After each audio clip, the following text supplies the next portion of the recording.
책에서는 100쪽에 원자 모형의 변천과 발전 돼 있죠. 요거 순서대로 중간중간에 약간 생략된 것들도 있긴 있는데 아주 중요한 원자론 발전된 것들은 이렇게 된다 하는 거 한번 봅니다. 맨 처음에 원자론에 대해서는 돌턴을 뺄 수가 없겠죠. 돌턴의 원자설. 순서를 여러분들이 어느 정도는 좀 숙지를 해야 되겠어요. 돌턴의 원자설. 원자라는 거는 쪼개다 보면 더 이상 쪼개지지 않을 아주 작은 알갱이가 되겠다라고 하면서 이걸 원자라고 하자. 가장 많이 쪼갰을 때가 원자라고 했으니까 결론 더 이상 쪼개지지 않는다. 이렇게 생긴 아주 딱딱한 아마 구형일걸 뭐 이런 원자가 있다고 하고 그 성질이나 이런 것에 대해서 변동, 질량이나 성질 이런 것들에 대한 변동은 없을 것이다 라고 생각은 했는데 가장 먼저 등장하는 것은 이제 톰슨 원자 모형이죠.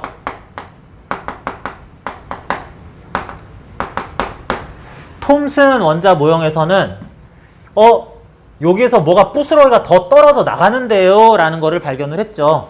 자, 그랬을 때 각각의 원자 모형이 앞에 원자 모형의 어떤 부분이 수정됐는지 그리고 그런 부분이 수정된 이유가 어떤 현상 또는 실험에 의해서 된 건지 두 가지 엮어가지고 같이 생각을 해봐야 되겠어요. 톰슨 원자 모형이라는 거는 일단 이렇게 얘기합니다. 크게 다르지는 않는데 원자가 있을 때 여기에 전자가 콕콕콕콕 박혀있다 라고 이렇게 만들어 놓은 걸 톰슨 원자 모형이라고 하자. 왜? 이 전자가 이렇게 톡톡톡 떨어져 나오기도 하니까. 그래서 원래 이렇게 박혀 있다가 떨어져 나올 게 있구나 라고 규정을 했는데 그런 전자가 떨어져 나오는 현상을 발견한 실험이 음극선 실험이죠.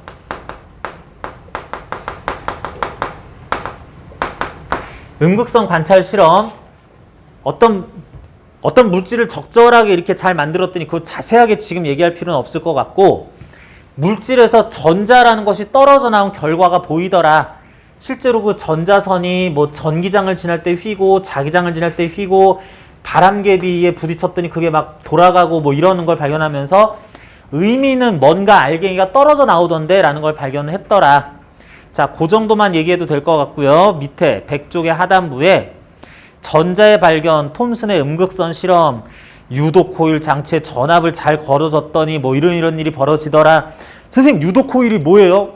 그냥 그런 게 있어서 어쨌든 입자에서 원자에서 전자가 떨어져 나가는 걸 관찰할 수 있도록 어떻게 현상을 잘 만들었더니 음극선, 베타선, 전자선 똑같은 말이라고 보면 되죠. 이런 것들이 전자들이 막 지나가는 수많은 전자들이 지나가는 그것을 우린 전자선, 음극선, 베타선이라고 부른다. 자, 그래서 이때는 이제 음극선이라고 불렀는데 자, 요렇게 만들어 놓은 모형에 대해서 그 다음으로는 러더퍼드가 나오죠. 러더퍼드 원자 모형을 만드는데 러더퍼드 원자 모형은 어떻게 생겼어요? 이렇게 딱딱하게 공 같은 게 있어서 여기에 그 전자가 이렇게 콱콱콱 박혀 있다가 떨어지기도 했다 이러는 게 아니라 그런 딱딱한 구는 없고 전체 질량이 사실은 아주 작은 공간에 몰려 있고 원자핵 이 딱딱하게 공간 부피를 차지할 줄 알았던 이런 거는 사실 빈 공간이었고 전자는 어디에 박혀 있는 게 아니라 뭐 원자핵 주위를 상당히 멀리 떨어져서 그 주변을 배회하고 있더라. 이게 돌고 있더라. 그래서 이렇게 표시하죠. 전자 돈다. 전자 또 돈다. 이런 전자 여러 개 있더라. 뭐 이런 식으로 많이 표시를 합니다. 그래서 이제 이 전자의 운동 궤도의 크기 이거를 이제 원자의 크기, 원자의 모양이라고 보자라는 식으로 해석을 하고 싶다라고 그랬고 그랬을 때 러더퍼드 원자 모형 이런 식이다라고 하면서 이것이 이렇게 해야 된다라고 하는 근거가 된 실험이 뭐라고? 알파 입자 산란 실험. 자, 분석해 봅시다. 알파 입자 뭐예요? 알파 입자. 알파 입자는 헬륨의 원자핵이라고 하는 걸로 이렇게 바꿔서 부를 수가 있죠.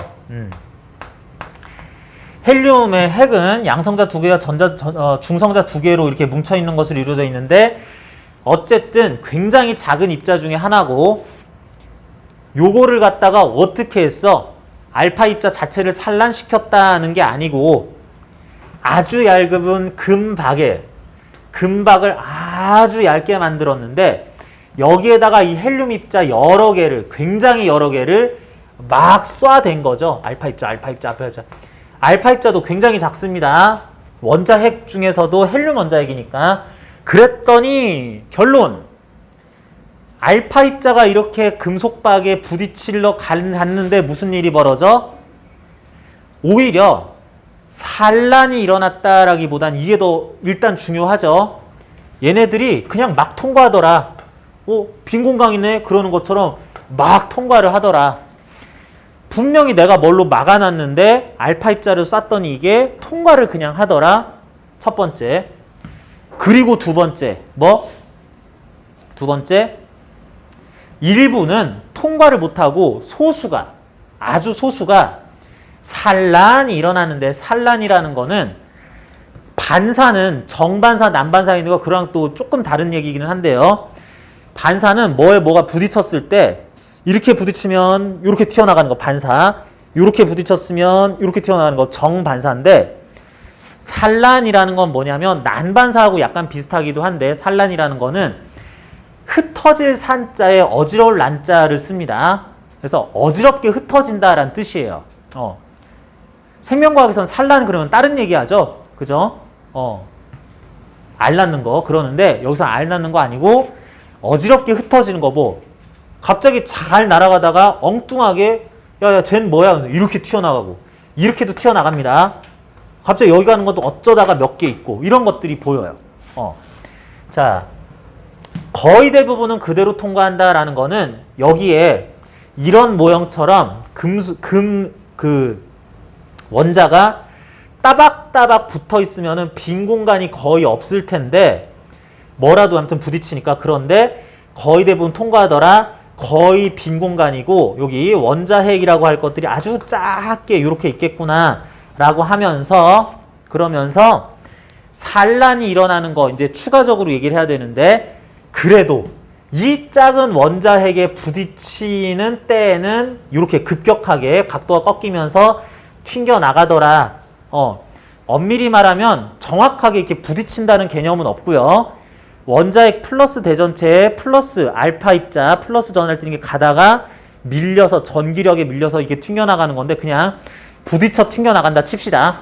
그렇게 되는 일이 발생을 하더라. 대부분 빈 공간, 원자핵이 아주 가운데에 질량 전체가 전부 몰려있다. 주변의 전자가 공간을 차지하고 있다. 라고 원자의 모양을 새롭게 구성을 하자. 러더퍼드 원자 모형 굉장히 좋죠. 그래서 음극선 실험, 톰슨 원자 모형, 원자에 이렇게 전자가 박혀있다. 러더퍼드 원자 모형, 알파 입자 산란 실험. 대부분 빈 공간이면 원자핵이라는 게 중간에 뭉쳐있더라. 라고 하는 걸로 외워주시면 되는데, 특히 러더퍼드 원자 모형은 추가적인 걸 더 외워야 되죠. 문제점이 두 가지가 있더라. 원자가 저렇게 생기면 안 되는데 싶은 게 두 가지가 있더라. 첫 번째, 요거는 조금 쉬워요. 원자의 안정성. 두 번째, 원자에 여러 가지 에너지를 주입하거나 뭐 그랬을 때 나타나는 불연속적인 선 스펙트럼.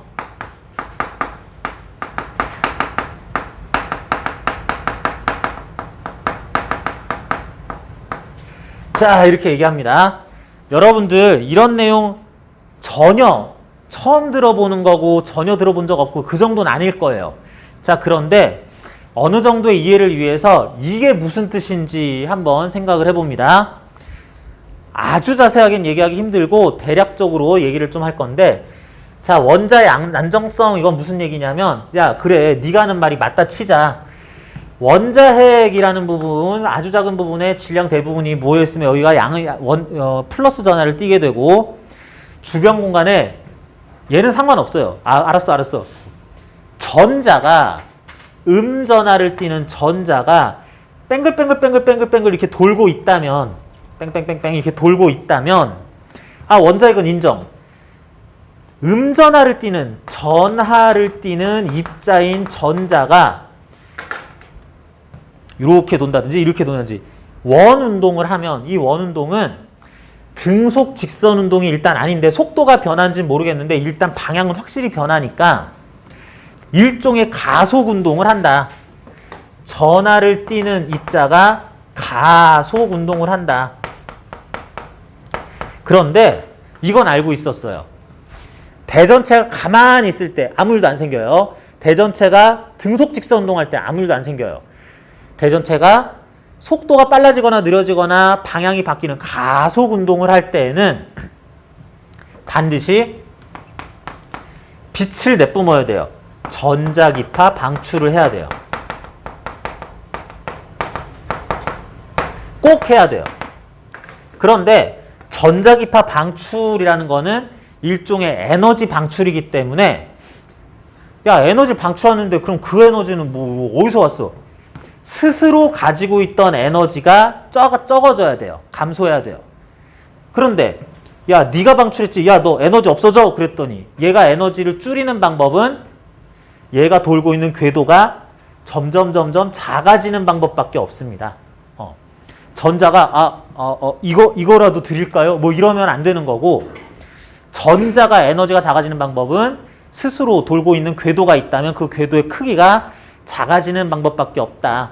그런데 전자는 가속 운동을 하니까 필연적으로 온 우주의 모든 원자 내의 전자는 금방 그 크기가 작아져야 되겠죠.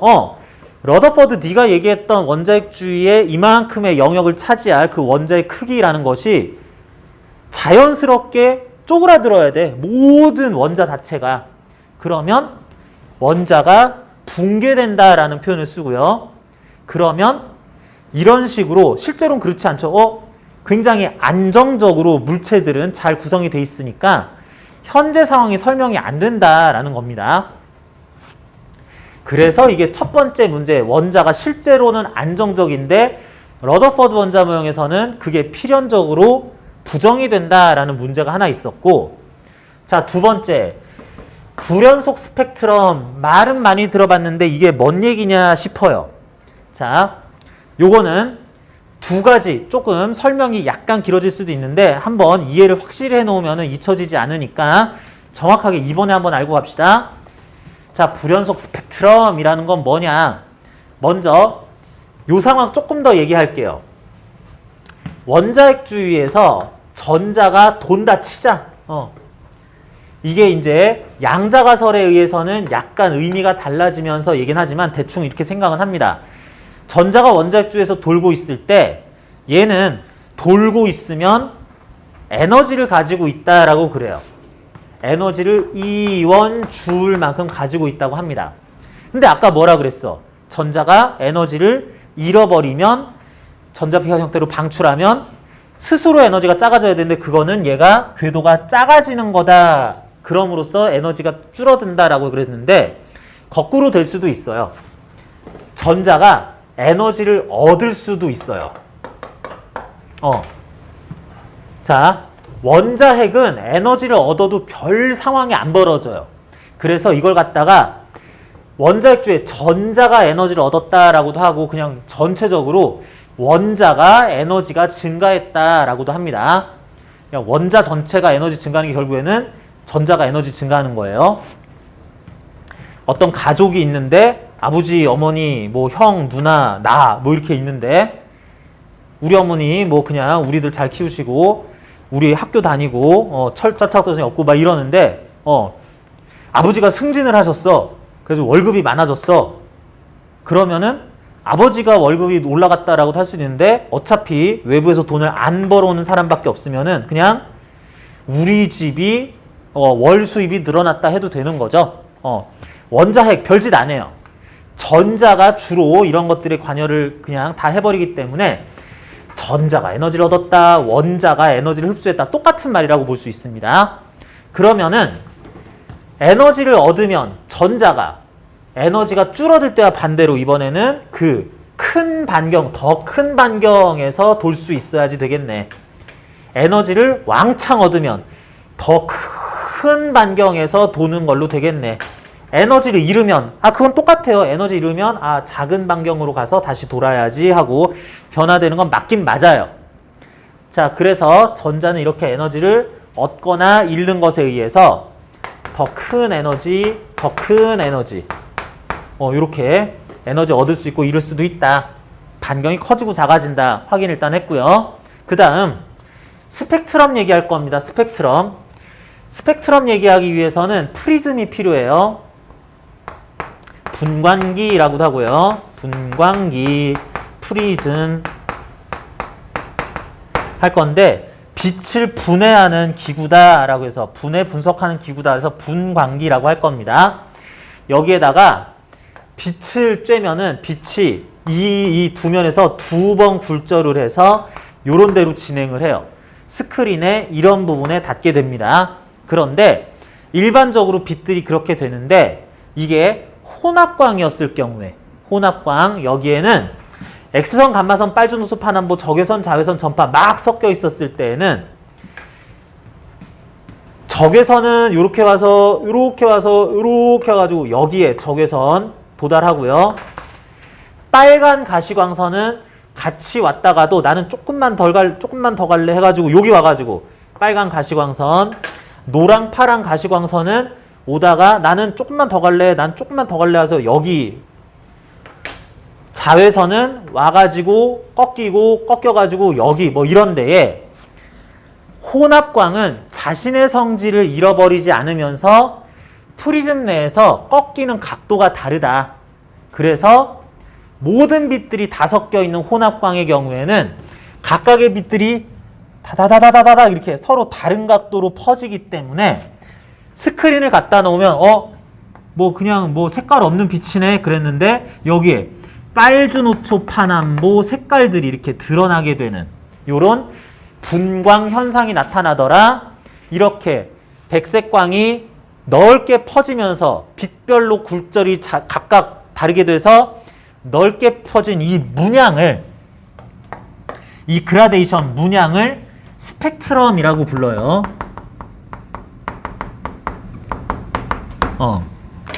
이렇게 나온 스크린상의 모습을 스펙트럼이라고 부릅니다.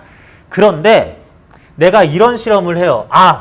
빛을 쫙 쬐더니 이렇게 분광기 통한 다음에 스펙트럼이 끝까지 연속적으로 다 나오더라. 엄청 다양한 종류의 빛이 다 섞여 있었구나.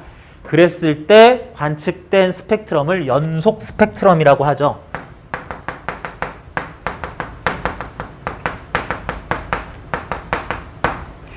자, 그런데 이런 실험을 합니다. 자, 이제 결합할 거예요. 이런 식으로 전자가 작은 궤도를 돌고 있었던 우리 이거를 저온의 기체라는 표현을 쓸 거예요. 저온의 기체를 모아서 혼합광이 오는 중간에다가 여기다가 이렇게 저온의 기체를 놓을 거예요. 자, 그러면은 전자 또는 원자가 흡수하던 에너지는 이거는 빛에너지입니다. 결국에는 방출할 때도 빛에너지, 흡수할 때도 빛에너지예요. 그래서 저온이라는 건 에너지가 낮은 상태하고도 똑같은 말이 결국엔 될 건데 에너지가 낮은 상태의 원자로 구성된 기체, 분자들, 입자들이 여기 어마어마하게 많이 있을 텐데 여기에 아까 그 혼합광을 통과를 시켜요. 그러면 원래는 연속 스펙트럼이 나왔어야 될 이 빛이 여기 통과하는 과정에서 빛 통과한다 하는 걸 원자에서 전자가 에너지를 뺏어 먹어요. 이거 통과 못해. 내가 먹을 거야 해가지고 먹고 나면 더 통과하니 그런 원자들이 워낙 많으니까 내가 먹을 거야. 나도 먹을 거야. 이번엔 내가 먹을 거야 하면서 에너지를 팍팍팍 뽑아서 먹어요. 그러니까 어떻게 돼? 이렇게 흡수된 에너지에 해당할 것들은 하나는 무사하게 나 여기까지 가야지. 나 여기까지 가야지. 여기 와가지고 도달해야지 그랬는데 여기 있어야 될 그 빛 어디 갔니? 그랬더니 아까 누가 먹던데요? 그래요. 그래서 여기에 그 빛이 도달을 안 해요. 그 빛이 도달 안 해요. 안 해요. 해가지고 이렇게 무지개 빛깔 스펙트럼, 연속 스펙트럼이 쭉 나왔어야 되는데 중간에 누가 잡아먹어서 스크린상에 까만 줄로만, 그러니까 있어야 될 게 빠진 모양으로 나올 때 이거를 흡수 선 스펙트럼이다 라고 하죠. 그러니까 굉장히 얘들이 유사합니다. 비슷해요. 지금 러더포드 원자 모형 넘어가가지고 배기 쪽에서 여러 가지 스펙트럼 부분 설명하고 있죠. 책을 얘기를 안 했네. 흡수선 스펙트럼이다 라고 합니다. 그러면은 원래 연속 스펙트럼 상에서 얘가 먹은 거는 티가 나게 요렇게 돼 있구나 라는 걸 일단 확인할 수 있는데, 그런데 이렇게 한 다음에 실험을 다 끝내놓고 야, 빛 더 이상 비추지 마. 그리고 실험실 불 다 꺼. 그래가지고 집에 가야지 그랬더니 갑자기 아까 전에 사라졌던 요 부분에서 스크린상에 이제 껌껌한 데에서 아까 사라진 딱 거기에서 노란색, 남색, 보라색 이렇게 아까 전에 무지개 색깔 중에서 딱 그 꺼멓게 사라졌던 빛들이 희미하게, 나머지는 지금 실험 안 하는 거니까 없는데 요것들만 나와요. 이게 왜 그런가 그랬더니 이게 아까 전에 지나가는 거 얘가 다 골라 먹었죠? 먹었는데 얘네들은 그걸 먹고 소화를 못 시켜요. 먹고 이렇게 가만히 있다가 너무 오래 있었나? 그러면서 도로 토해내요. 고스란히 토해내요. 소화를 못 시키니까. 그래서 어떻게 돼? 아까 먹은 것들이 이제야 그것들만 지금 가요. 지금 왔어요. 그러면서 이렇게 나타나게 된다. 이걸 방출선 스펙트럼이라고 하죠. 방출선 스펙트럼은 방출을 빼기도 합니다. 그래서 그냥 선 스펙트럼이라고 한다. 그래서 흡수선 스펙트럼은 무지개 빛깔 중에서 일부가 빛이 없어진 빈칸이 나왔는데, 방출선 스펙트럼은 똑같은 위치, 없었던 그 똑같은 자리에 거기 필요했던 색깔이 고스란히 드러나게 된다. 이건 왜 그런다?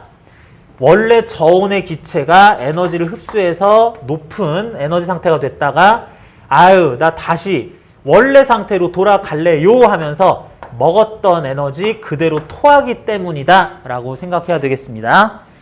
자, 이게 일단 원자에서 전자가 에너지 흡수 방출하거나 스펙트럼이라는 현상으로 그 에너지가 무엇인가를 관찰하는 용어이자 실험하는 방식이라고 하겠어요. 자, 그런데 생각을 해보자. 자, 여기에 저온의 기체를 두고 분광기 놓고요. 스크린 놓은 다음에 혼합광을 쬐어줬는데 여기 있는 원자들이 원자핵 주위에서 전자가 요렇게 돌고 있었는데 여기서 작은 에너지 가진 빛, 큰 에너지 가진 빛 여러 가지가 있을 때 어떤 녀석은 작은 에너지 먹어서 요만큼만 커지고 어떤 건 많은 에너지 먹어서 요만큼 커지고 더 많은 에너지 먹어서 요만큼 커지고 요만큼 커지고 요만큼 커지고 요만큼 커지고 이게 모두 가능하다면 요거에서 요걸로 요거에서 이걸로 요거에서 이걸로 되는 게 모두 다 가능하다면 여기에 혼합되어 있었을 빛 중에서 얘가 못 먹는 게 없다면 여기 아무것도 안 나오겠지. 그런데 실제 실험을 해보니까 어떻게 됐다? 안 먹고 보내주는 게 워낙에 많이 나오더라. 흡수선 스펙트럼에서 안 먹고 그냥 보내주는 것도 꽤 많이 있더라. 오히려 일부 몇 가지 종류의 빛들만 살짝 먹더라. 이걸 뭐라고 하냐면 불연속적인 스펙트럼이 나타난다. 흡수든 방출이든 불연속적인 선 스펙트럼이 관찰이 되더라 라고 하는 거예요. 그렇다는 얘기는 실험을 하니까 결과가 이렇게 나왔는데 그렇다는 얘기는 무슨 뜻이야?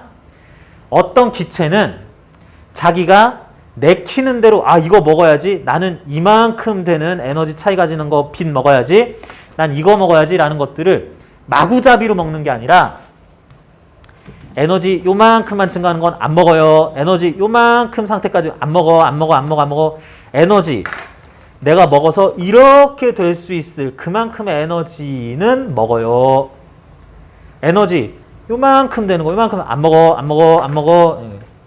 에너지가 이렇게 될 수 있을 반경이 커지면서 에너지가 커지기를 이 정도까지 될 수 있는 거 그건 먹어요 라는 식으로 얘가 크기가 커져서 될 수 있을 반경이 정해져 있더라 라고 하는 요런 결론이 나온다 라고 할 수 있겠다. 러더퍼드 원자 모형에서는 야 근데 너 저건 왜 안 먹었어 하는 것에 대해서 설명을 못하는 문제가 있더라 라고 얘기합시다. 그냥 저런 문제가 있나 보다 하지 그게 정확하게 대강 어떻게 연결이 되는지는 잘 몰랐다면은 이번 기회에 한번 정리를 하시고요. 어쨌든 아직도 러더퍼드 원자 모형이에요. 아무튼 문제가 2개나 있어 라고 하는 것에 대한 설명이었습니다. 배기 쪽 여러 가지 스펙트럼, 백색광, 혼합광의 연속 스펙트럼, 다양한 색깔의 빛이 분광기를 거친 다음에 나타난다. 기체의 흡수선 스펙트럼을 먼저 보는 게 낫겠네요. 3번 흡수선 스펙트럼 백색광을 저온의 기체 통과시키면 특정 파장의 빛만 흡수한다. 그래서 그 부분은 이제 무지개 색깔에서 제외된다. 여기서는 흰색으로 이렇게 보이는 것처럼 했지만 사실은 해당하는 부분이 그냥 없어졌다는 뜻이에요. 선 스펙트럼, 방출선 스펙트럼 그렇게 해서 이제 더 이상 에너지를 흡수하지 못할 상황이 되면 지가 먹었던 거 그대로 토해내가지고 없어진 부분이 다시 나타나게 된다. 요게 이제 스펙트럼에 대한 설명이다 하겠습니다. 자, 그래서 러더퍼드 원자 모형의 문제점 103쪽에서 이제 양자가설하면서 나오는 게 원자의 안정성과 불연속 스펙트럼. 안정성, 전자의 운동은 등속 직선 운동이 아니라 가속 운동이므로 전자기파 방출해야 된다. 그러려면 궤도가 점점 작아져서 붕괴돼야 된다. 근데 붕괴 안 되는데요. 그리고 불연속 스펙트럼, 전자의 궤도가 나선형으로 변할 때 나오는 빛은 연속 스펙트럼이 관찰이 되는데 실제로는 그렇지 않더라. 특유의 불연속적인 이것만 흡수 방출하는 것들이 나뉘어 있더라. 이걸 설명을 못 하더라. 자, 그랬을 때 이걸 어떻게 해석하느냐? 양자가설이라는 것도 나오고 이제 양자 조건, 진동수 조건 이렇게 해가지고 언급을 하는데 양자가설은 뭐 플랑크, 뭐 보어 이런 사람들이 관련 그 내용에 대해서도 관여를 했고 원자 모형에도 관여를 했는데 자, 여기부터는 또 은근히 여러분들 잘 아는 내용이죠.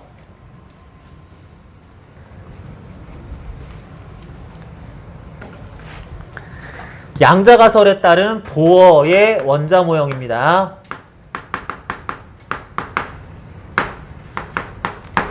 닐스 보어, 사람 이름이죠. 보어가 제청한 이제 보어 원자 모형을 보면은 원자핵 주위의 전자가 요런 크기의 궤도를 돌 수 있고 이런 크기, 저런 크기를 돌 수 있는 것이 정해져 있다.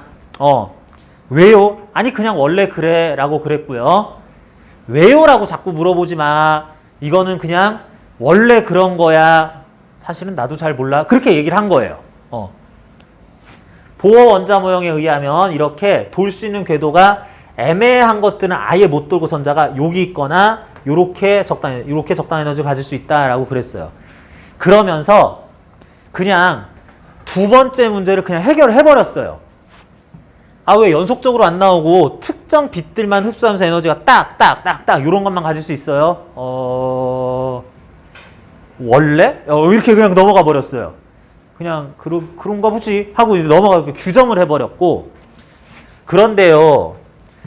그 전자에 움직일 수 있는 돌 수 있는 반경만 정의를 했지 그게 불연속정이다고만 정의를 했지 여기서 전자 돌고 커진 데서 전자 돌고 여기선 못 돌아도 여기선 돈다라 그러면은 이게 설명이 안 되잖아요 라고 하는데 자 보어는 여기에서 전자가 어쨌든 돈다면 첫 번째 문제는 아직도 해결이 안 된 건데 이거를 해결을 어떻게 하냐면 기가 막히게 해결을 합니다.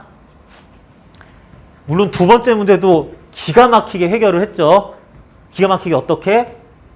아, 원래 이래야 되는 거구나. 이렇게는 그냥 안 되는 거구나. 라고 그냥 하지 말지 뭐 이런 식으로 그냥 해결했는데 첫 번째 문제를 어떻게 해결하냐면은 야, 전자가 영역은 차지하되 도니까 문제잖아.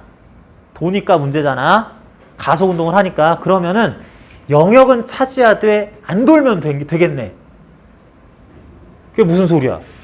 아, 전자가 어떻게 생겨먹었냐면 전자가 원자에게서 적당히 떨어진 영역에서 흩어져서 그냥 존재하는 거야. 이렇게 생각합니다. 어떻게 한 알의 전자가 흩어져 있어요. 그랬더니 한 알의 전자가 알갱이로서 여기 있다가 여기 있다가 여기 있다가 여기 있다가 이게 그러니까 한 개가 흩어진다는 말은 없잖아요. 쌀알 100개를 흐트러놨다 하는 거지. 한 개가 흩어져 있네? 이런 말은 안 하는데 한 개가 어떻게 흩어지냐면 얘가 요 구 껍질 면상의 모든 부분에서 그렇지만 그거보다 작은 위치나 더 큰 위치는 아니고 구 껍질상의 모든 부분에서 동등한 존재 확률로 상당히 큰 적절한 두께의 영역에서 존재할 확률로서 일단 존재할 확률이 공간상에 퍼져 있기만 하다 이렇게 얘기를 합니다.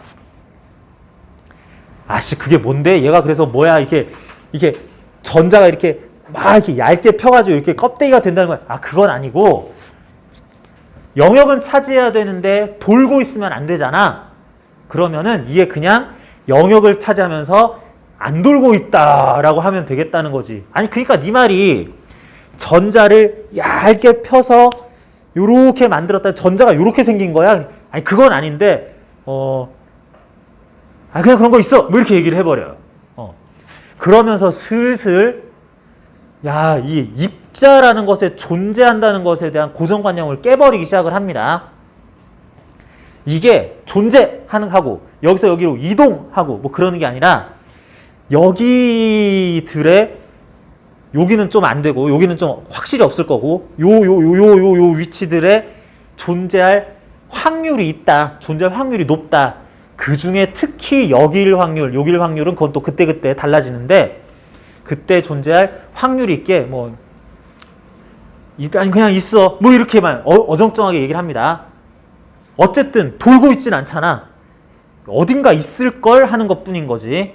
개념이 상당히 어렵다면 어려운데 잘못 들으면 엉터리 같다는 느낌도 들어요. 그런데 그게 이제 보어의 원자 모형이라서 잘못 들으면 합리적인 실험 결과의 해석에 의한 러더퍼드 원자 모형의 문제점을 말장난으로 깨버린 것 같은 느낌도 들기는 해요. 야, 왜 이것만 되고 요런 크긴 안 돼? 원래 그래 해버리고 돌면 안 되는데 안 돌아 그냥 그렇게 해버리고 야, 안 돈다는 게 무슨 뜻이야? 있긴 있는데 안 돈다는 뜻이야. 뭐 그냥 이렇게 얘기를 해버립니다. 자, 그러는데 이게 이제 물질파 이론이라든지 현대 양자역학하고 연결이 이제 쭉 되면서 야, 그게 단순 말장난이 아니었네 라는 식으로 이렇게 넘어가게 되는데 상세한 내용은 우리 뒷단원에서 양자역학에서 조금 더 하긴 하는데 그때도 충분히 안 하고 정말 나는 이해관에서 좀 정통으로 파고 싶다 하는 친구들은 공부 열심히 해서 물리학과 가시면 됩니다. 가자 물리학과로, 오라 물리학과로, 공부하자 양자역학 뭐 이렇게 하시면 돼요. 자, 그래서 백사 쪽 보어 원자 모형, 러더퍼드 원자 모형의 문제점을 말장난으로 보완을 했다. 해가지고 원자에 빛이 흡수되면 밑에 전자의 에너지 준위가 낮은 상태에서 높은 상태로 이동하거나 전자에서 빛이 방출되면 낮은 상태로 되긴 하는데 이것들이 다시 위에 허용되는 양자수의 궤도가 따로따로 존재하더라. 전자가 특정 궤도들에서만 돌기 때문에 전자의 에너지는 특정한 값들만 가질 수 있더라. 뭐 이런 뜻이다 하면 되겠습니다.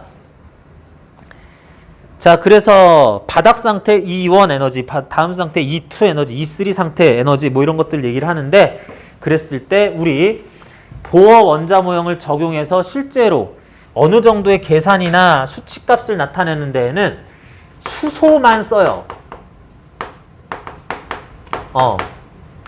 수소. 원자핵은 양성자 하나고 중성자도 심지어 없고 전자 복잡하게 있지 않고 전자 딱 한 개만 가지고 있는 중성의 수소 원자를 가지고 얘가 에너지 흡수 방출하는 거를 따집니다. 선생님 왜 맨날 수소만 해요? 헬륨이라도 좀 하시죠. 복잡하고 어려워서 안 해요. 우리 물리학자들이 그렇게 어려운 거는 원리는 알겠지. 그럼 자세하게는 뭐 해보면 되겠지. 자세한 건 내가 안 해. 그러면서 안 해요. 일단 예시나 설명은 쉬운 걸로 하고 까다로운 거, 실제적인 거 이런 것들까지 뭐 굳이 이러면서 잘 안 하는데 안 하는 이유는 되게 어려워서 그래요. 헬륨만 돼도 되게 까다로워져서 그렇습니다. 수소 분자도 아니에요. H2도 아니에요. H 원자 내에 전자 한 개가 왔다 갔다 하는 것만 일단은 분석을 하는데 가장 낮은 상태 바닥 상태 에너지 E1, 다음 상태 E2, 가능한 다음 에너지 E3, E4 쭉쭉 나갈 때 반경이 커진다, 전자의 에너지가 커진다, 반경전자 에너지를 방출한다 라고 할 수 있을 건데 똑같은 말이라고 지금부터는 보면 되는데요. 그러는데 E1 바닥 상태로부터 E2가 되거나 E3, E4, E5 등등등이 될 때 흡수하는 에너지 또는 반대로 그런 데서 E1으로 내려올 때 한꺼번에 내려올 때 방출하는 에너지들은 봤더니 그 빛은 빛 에너지는 자외선 형식을 띠고 있더라 라는 것을 라이먼이 발견했죠. 그리고 E2 상태 이건 했네. 그럼 E2에서 E3로 여기서 갔다 오고 하는 거 갔다 내려오면서 흡수 또는 방출하는 한 방에 가거나 한 방에 E2 상태로 올 때 흡수 또는 방출하는 빛은 가시광선이더라 라는 것은 발머가 사실은 라이먼보다 먼저 발견했습니다. 그리고 E3 상태에서 E4, 5, 6, 7 쭉 상태로 한 방에 올라가거나 탁탁 넘어가는 건 아니에요. 한 방에 E3 상태까지 떨어지는 거 이런 거는 다 적외선 영역이더라 라고 하는 것을 파시엔이 또 발견을 했다라고 하죠. 그래서 요거는 화학에서도 나오고 여러분들 어느 정도는 알고 있을 거라고 생각합니다. E1 기준으로 빵빵빵 올라가 한 방에 E1으로 떨어지는 과정에서 이렇게 순차적으로 떨어지면 안 돼요. 한 방에 E1으로 뚝 떨어지는 과정에서 흡수 또는 방출하는 에너지는 자외선 형식의 빛을 가지더라. 라이먼이 발견했어요. E2 발머 계열 가시광선이에요. E3 파시엔 계열이라는 말들을 쓰면서 적외선이에요 라고 하는 거 요거 3개 정도는 자라, 가발, 적파 뭐 이러면서 나도 고등학교 때 외웠던 거 생각이 나네요. 자 그래서 105 쪽에 발머가 두 번째죠. 이러이러해 하는 것들의 파장값들을 쭉 계산을 하면서 이런 것들이 발견이 됐어요 라는 걸 발표를 했습니다. 발머 계열이라고 하면서 E2 상태로부터 E3, 4, 5, 6, 7, 8 쭉쭉쭉쭉에 갈 때 올 때 흡수 또는 방출하는 빛들 가시광선 발머 계열이라고 이름 붙였고 그 앞뒤로 라이먼과 파시엔이 자외선과 적외선 영역들을 또 이렇게 발견해냈더라. 브래킷 계열, 푼트 계열 이런 것들도 있는데 이건 몰라도 괜찮아요. 그냥 참고사항으로 2개 더 써놨다고 생각하면 되고요. 자외선 라이먼 계열, 가시광선 발머 계열, 적외선 파시엔 계열 이거는 외우라고 했습니다.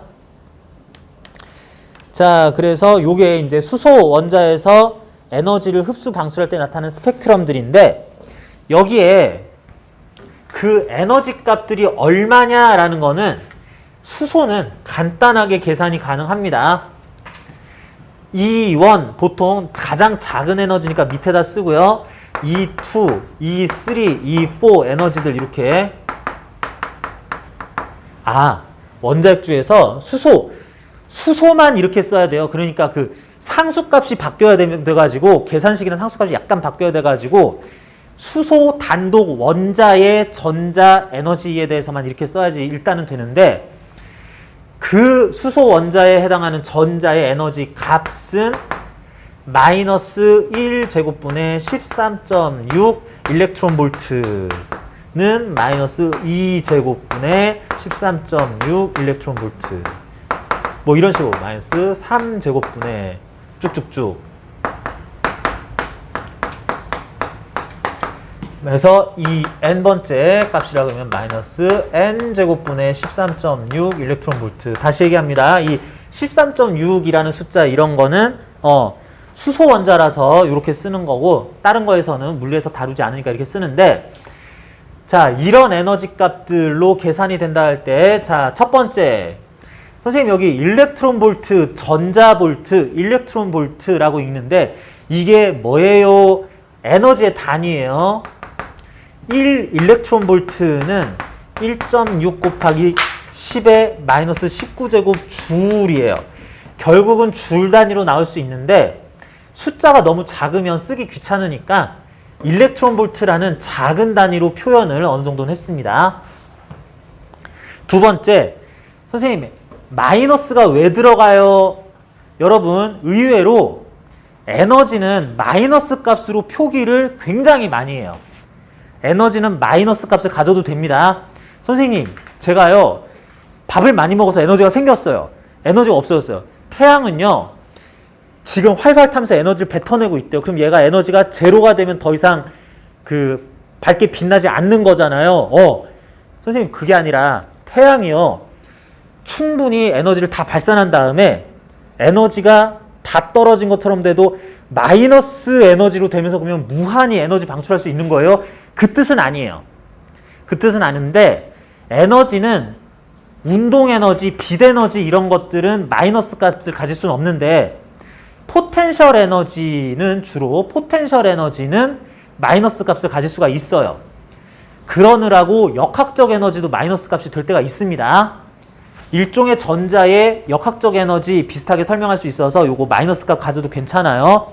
다음 마이너스 13.6을 1제곱, 2제곱, 3제곱, 4제곱, n제곱 나누게 되면 1, 2, 3, 4제곱으로 나눌수록 숫자는 점점 작아지고 마이너스 값이 붙어 있으니까 에너지가 마이너스 몇 줄에서 마이너스 몇 줄, 마이너스 몇 줄, 마이너스 몇 줄로 점점 이게 증가하겠다. 2, 1, 2, 2, 3, 4 했을 때 에너지가 n값이 클수록 양자수가 클수록 더 에너지가 더 크겠다라는 걸 표현하는 거고 이 무한대도 일단 있기는 있어요. 이론적으로, 관념적으로 원자에게서 전자가 무한히 멀리 떨어져 있을 때 전자가 가질 역학적 에너지 얼마? 0줄이에요. 이게 다 마이너스고 오히려 이런 상태라고 볼 수 있을 것 중에서 전자가 가지는 최대 에너지는 0줄입니다. 이런 특이한 현상들도 있긴 있는데 그렇게 보면 되는구나 라고 여러분들이 좀 받아들여주면 되겠습니다. 관련한 내용은 뒷단원에서 그 양자역학 특히 광전효과 할 때 한 번 더 반복이 될 건데 여기서도 충분히 일단 알아야 되니까 이렇게 설명을 했고요. 거의 비슷한 내용이 뒤에서 한 번 더 나오는데 관련한 내용 여기에서 지금 109쪽까지 나오는 몇 가지 문제들이 있는데 하다 보면 비슷해요. 여러분들 요거 그러면은 여기까지 앞에 전기력, 뭐 대전, 검전기, 정전기 유도 이런 것과 함께 여기까지 다음 시간에 풀어오면 좋겠습니다.